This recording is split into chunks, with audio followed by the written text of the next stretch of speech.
War I. What we considered the beginning of it was August 4th. And the reason is this. Remember, Germany had to go through Belgium. And so, 2 days before this, on August 2nd, Germany gave an ultimatum to Belgium. Let us through or we invade. Belgium refused.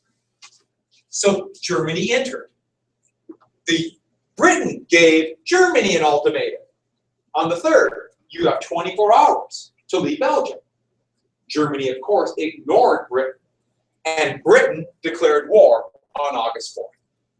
This is a headline from an English paper, and that is why we consider it August 4th, because that is the beginning, or that's what Britain entered it, and that would make it a world war.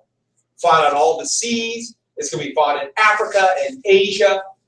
It's a worldwide war that almost every independent country will come into the war, and all these colonies would too. The United States would eventually in 1917. And it was originally called the Great War. Once it got going. Some people called it World War I, but it's a Great War. After the war, what did they call it? War to end all war. Yeah. Sad. Like I said, we think we know better. And that would eventually, in the 30s, I told you before, that's when it would get to be World War I. But it's Britain making it a world war. But the thing is, Britain didn't have an army. They sent about 100,000 troops over to France. Remember, France alone had 4 million. That's just a drop in the bucket. It's not so much what Britain is going to do in 1914. It's the fact that it's a large, incredibly powerful, industrialized country. That's what will make it a long war. And remember the plan. Knock France out for Germany. Knock France out, turn around, take out Russia. By the way, who's going to be quickly forgotten? Austria. Serbia. Serbia, whatever. In fact, Austria did attack and got beat. The first attempt to attack Serbia. Then the Russians came and everyone forgot. So, click. Click. Here are some troops leaving. And these are Allied troops. This is in France.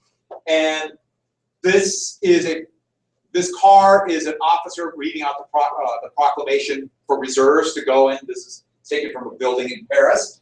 Here are French reserves going to the front, being met by women. They put flowers in their rifle barrels. It was like a big celebration. We're all going to be in Berlin. These are British meeting outside. This is actually near Parliament, and they're just all coming out for the glory. Yes, we entered the war, and these are British volunteers. So many British men volunteered that it pretty much shut their economy down. All the workers left. And they had to pull essential men out of the service to go back and fight.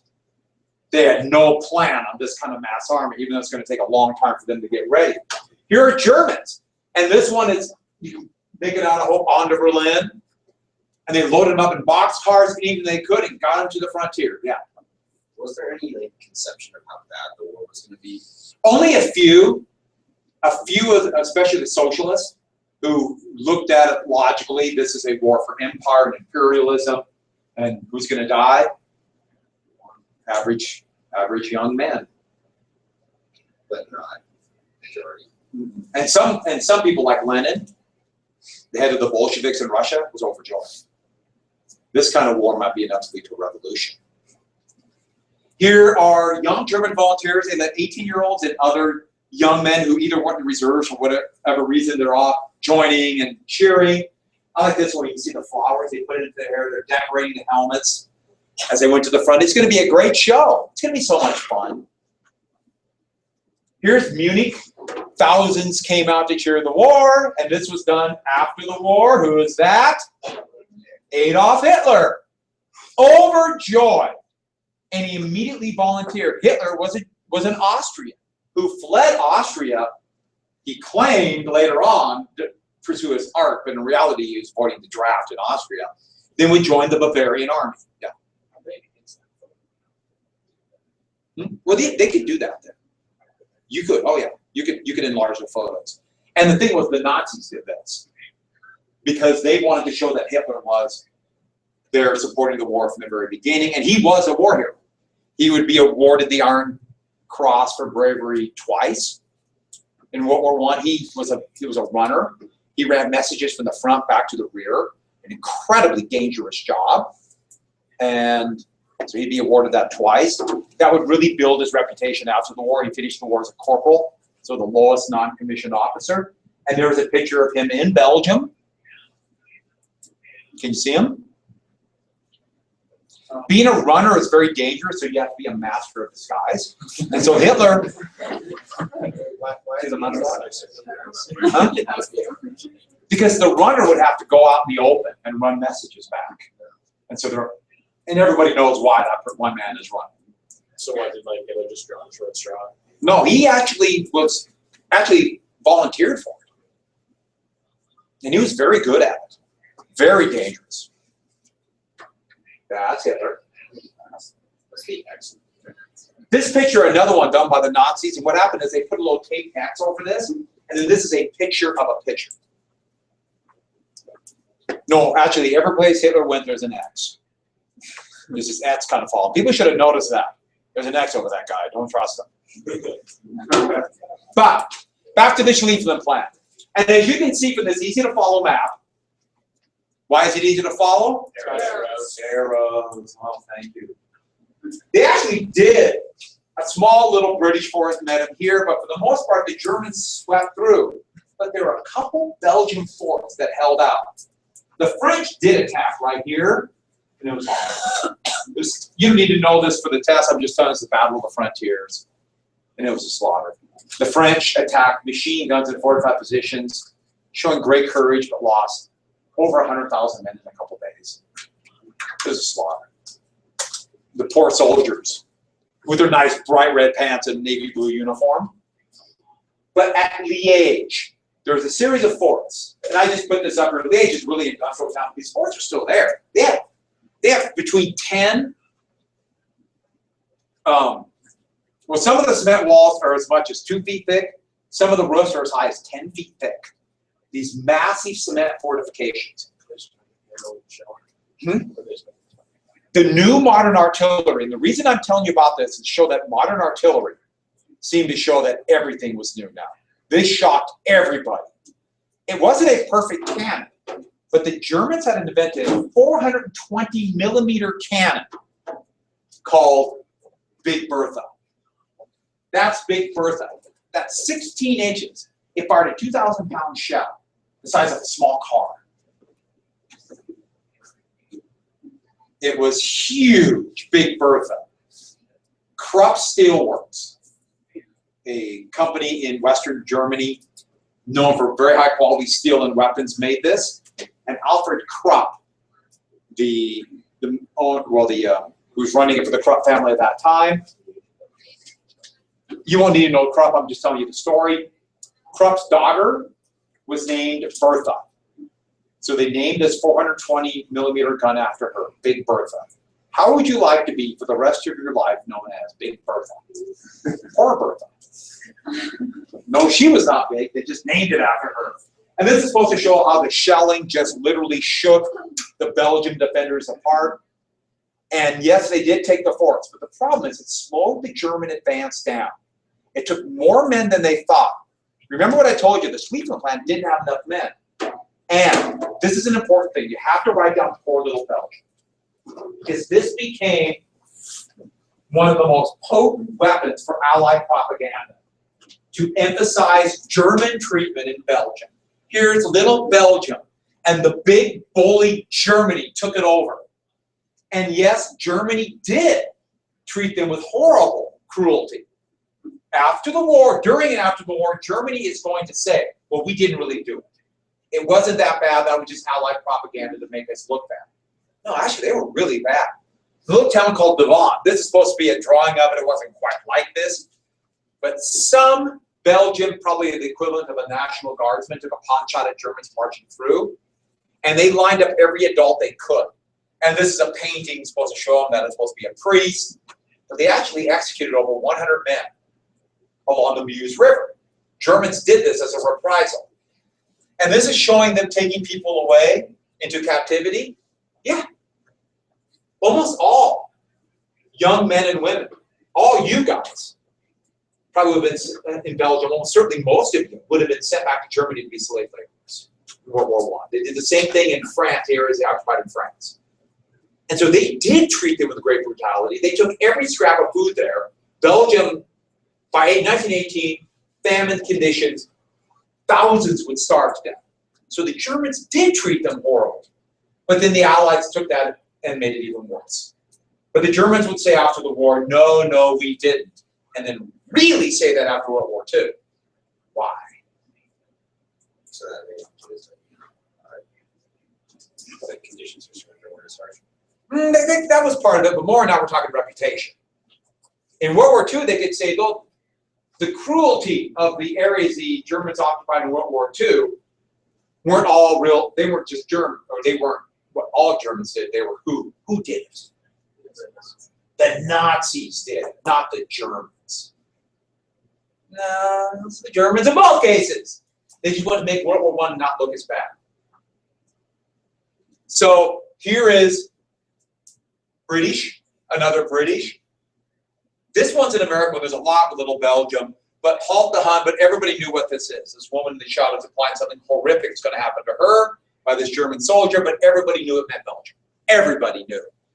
So Belgium will be one of the most important reasons the United States will enter the war.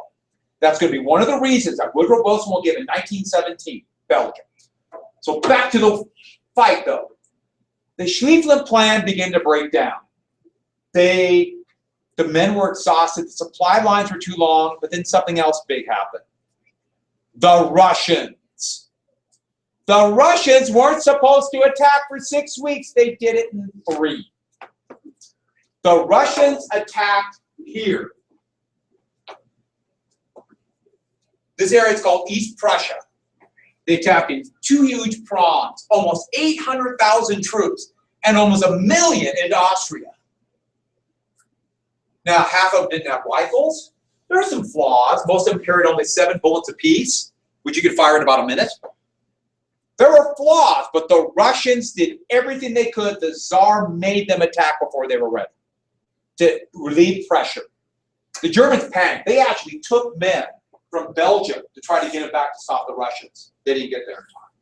But we're coming to one of the most important, crucial battles in history. It's the Battle of Tannenberg. This right here, see the little line right here? That's this. This little part of East Prussia. The Russians attacked in 2 huge prongs, but they were poorly led and they stumbled into an ambush by an army 1/3 their size, right here. And over a series, the actual battle was about 3 days long, but there was 14 days of fighting. The Russians were routed. Here is a German picture of Russian soldiers fleeing after Tannenberg. The Russians were routed. Over 150,000 Russians were taken prisoner by the Germans. This would turn the tide of the war. This was a decisive victory. Now, the Russians still had an army, but this would turn the tide of German thinking. Regardless of what happens in the West now, we won at Tannenberg, and we could beat the Russians. The next year, they would destroy the Russian army in present-day Poland. And by 1917, the Russians were defeated. Germany won World War I in the East. They won it in the East. Yeah. Is it dangerous to like stand around when it's fired? Oh yeah. There'd be a huge concussion. Huge. They had to put it on a cement pad too, because it would drive itself into the ground. These are German soldiers. This is in Belgium. This is in France. And as they're marching the battle, by the way, see the decorative helmet. It's just a little steel strip here with leather. It wasn't like a real helmet that didn't need protection. And they found out real quick that this is really kind of stupid in the trench. Yes, for the obvious reasons. These are French soldiers and British soldiers, but for the most part, very few British soldiers. But the Germans were overextended and exhausted. And we're leading to the big battle for the Allies, the Battle of the Marne. Here we have two battles before the United States ever even entered the war that would turn the entire course of world history. What happened was this. The exhausted Germans were supposed to sweep around Paris, but they didn't have enough men. So they turned to the east of Paris, and that opened them up for counterattack. And the French, scraping every troop they had, counterattacked. And they convinced the British to stay. So the British joined them. There weren't very many British, but they stayed. In fact, troops from Paris were driven to the front in something very new, taxi cabs. They commandeered and drove to the front. So if you go to, it's part of French lore, there's a taxi cab at their military museum. And it's going to be called the Battle of the Marne. Over 1 million men would fight in this battle. Raged back and forth, a really confusing battle. And what happened was this. On the battlefield, the Allies didn't win. They didn't defeat the Germans.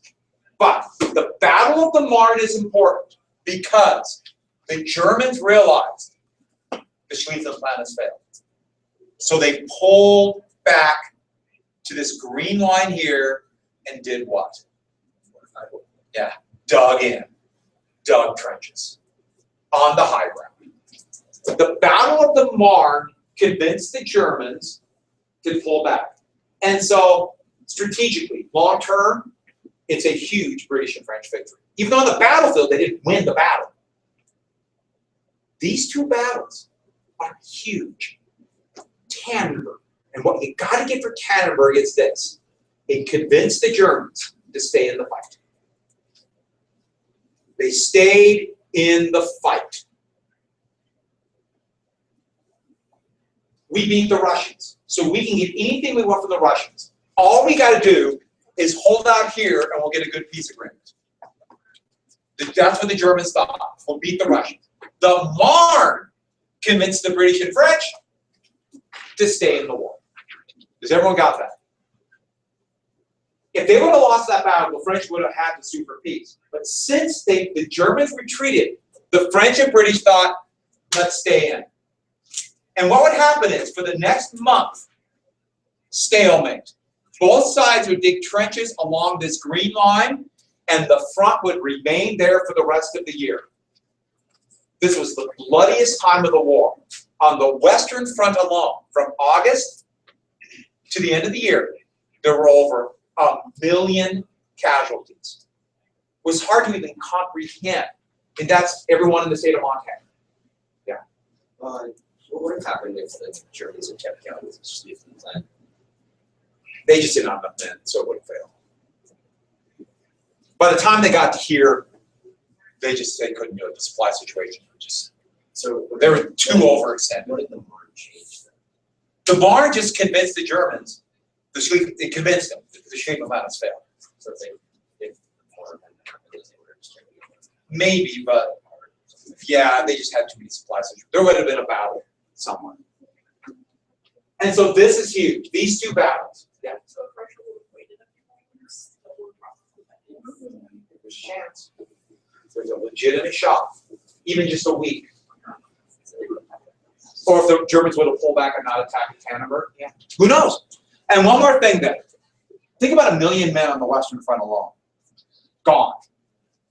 Killed, wounded, or missing. Both sides now are going to lose too many men. This is the last thing we have to get. Once both sides decide to stay in the fight, they can't quit. They can't quit. How do you then turn around and say, you know, the war wasn't worth 50,000 men dead, 150,000 men mutilated. Wasn't that big deal. Sorry about that. They got to win. Now they have to win. They can't quit. How do you go and say that's kind of sacrifice was worth it? Now they're stuck. All right, so what we're going to do is we're going to watch Killing Field. Before we get to that, yes. How many people fought in both World War I and II? How many men total? Yeah, like is it like a large portion or of World War II fighters or? Oh, World War II fighters were World War I? Yeah. Nah, a number. It was significant. More than 10%? Of those are tried, yeah. In Russia, Germany, and France. Oh, yeah. So probably if World War I ended, then there World War II. In World War II, but it's like saying, you know, what's going to happen in 10 years from now, you know. All right, before we start watching the killing fields, we should naturally eat something that might kill us, right? You made it meat. Is it cooked? No. But it's brown. That's the best part. No, this looks awesome, and it's cake. Yeah. Because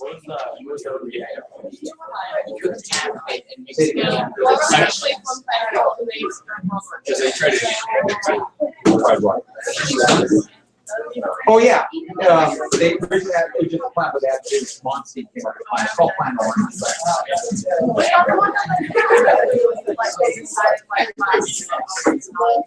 Yeah, because they were plants. Remember? All right, everybody. So we have two different green things, and as I understand it, it's a meatloaf product, and it uses horse, chicken, and weasel. It's the weasel. Yeah, we want all weasel. So what kind of cake? Oh, that smells good. What kind of cake is it? It's chocolate cake with green frosting, and the green. Yeah. What is the green? Boogies. Somebody actually say boogies. And then this cake is? It's confetti with cocoa powder. Mystery. Oh, okay, that is awesome. Okay, yeah, I gotta cut it to make sure it's good. Yeah. Huh? You're still filming? I'm still filming. Kids that don't get it. Guess who doesn't get cake?